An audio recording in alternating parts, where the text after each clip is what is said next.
I set out on this day to try to find the Spider-Man Across the Spider-Verse Whopper from Burger King. I went to 4 locations, but everybody was sold out. I was actually coming for the Spider Whopper, but I see you guys are out of it. Thank you, though. Sorry. Thanks. Unlike McDonald's, Burger King's like a dime a dozen. There's only like 1 in every city. Have better luck at this one. Yeah, so we don't have the red buns, and our ice cream machine is broken, so we don't have no Sundaes either. If you don't have the sundae and you don't have the buns, which are the 2 unique things that make up the combo, it sounds like you guys don't have the Spider-Man combo then. Just say that. No. Any indication of how sold out it is, it must be good. Not giving up. Well, the good thing is, I see the promotion. I don't see anything that says it's out of stock, so we might be in luck. Sorry, but the way I'm looking at it for you. No problem. I'm just trying to see, do you guys have that Spider-Man combo here? The Spider-Man? No, we don't. Oh, we struck out on all accounts, so I'm gonna pull the plug on this. But I do have an idea. I'm gonna do my own thing. But just like Spider-Man, I wasn't gonna give up. I took matters into my own hands and decided to make my own. And here's how I did it. I ordered the regular Whopper combo with everything on it. I also got a large Sprite with an extra empty large cup. One thing that makes this Whopper stand out is this signature red buns. Burger King was nice enough not to poison us, and they didn't use that harmful red dye number 40. But instead, they used all natural beet juice, which is also what I use. It has no chemicals or dyes. But the one question is, will it work?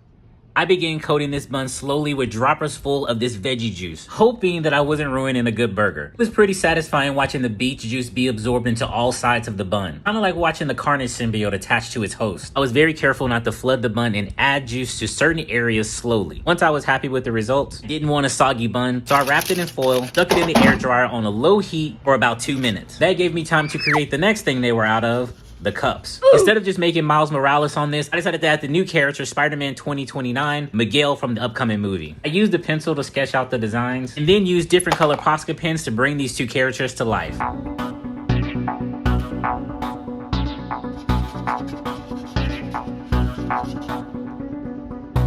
I've been in a funk recently with no motivation to make anything, so even though this isn't a masterpiece, it's nice to be creating something.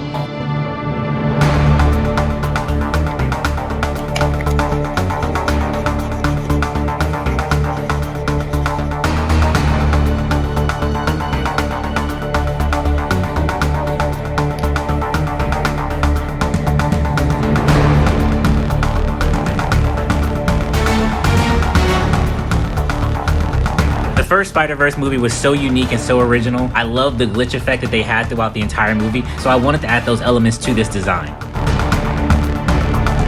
And I have to say, I love the way this cup turned out. I finished this just in time, which was great because my burger was all done.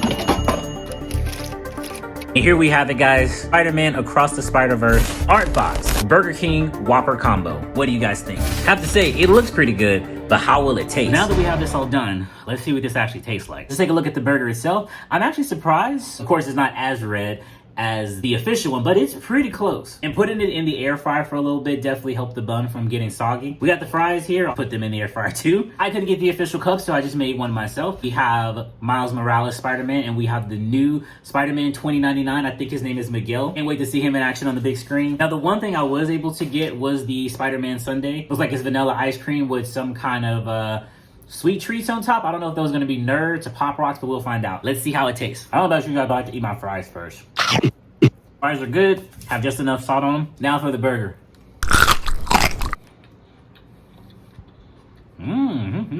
I did drench this in beet juice, and I'm surprised I actually can't even taste it. I want to see what the inside looks like. If that's any indication of how the official Spider-Man burger tasted, then yeah, it's good. Sprite, good. Last thing to try before it melts is gonna be the official sundae. A little vanilla ice cream action. Ooh. Let's see what we got. It's good. The ice cream is good. I have no idea what these are. They're not Pop Rocks.